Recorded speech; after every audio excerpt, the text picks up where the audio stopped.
Chapter 31. Let God weigh me on honest scales.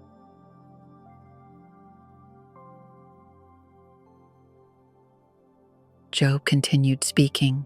His friends had accused him. His reputation had been shattered.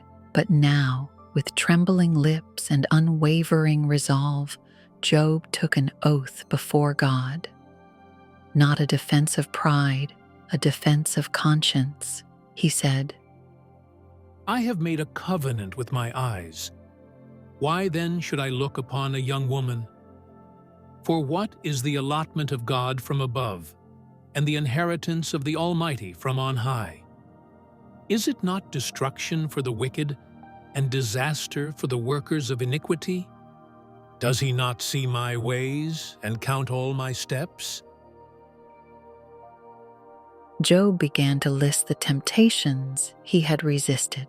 One by one, he said, If I have walked with falsehood, or if my foot has hastened to deceit, let me be weighed on honest scales, that God may know my integrity. If my step has turned from the way, or my heart walked after my eyes, then let me sow, and another eat. Yes, let my harvest be rooted out. He spoke of lust, greed, adultery, injustice, and in each case, he laid his life bare before the Almighty. He said, If my heart has been enticed by a woman, or if I have lurked at my neighbor's door, then let my wife grind for another, and let others bow down over her.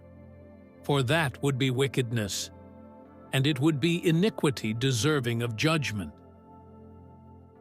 He moved from personal morality to social justice.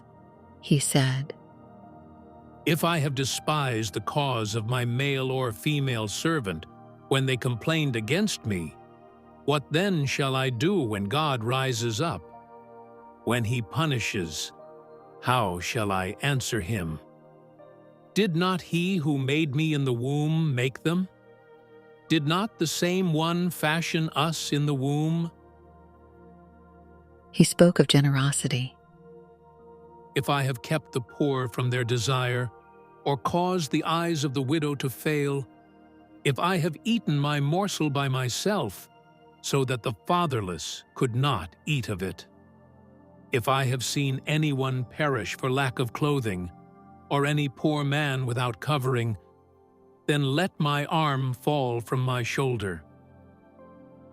He spoke of wealth.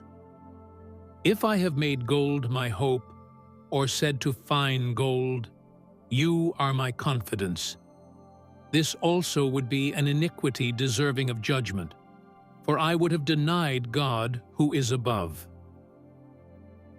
He swore he had never rejoiced in another's downfall.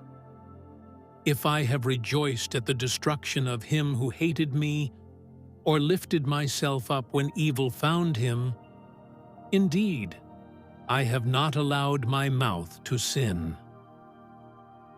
Then he turned toward his community.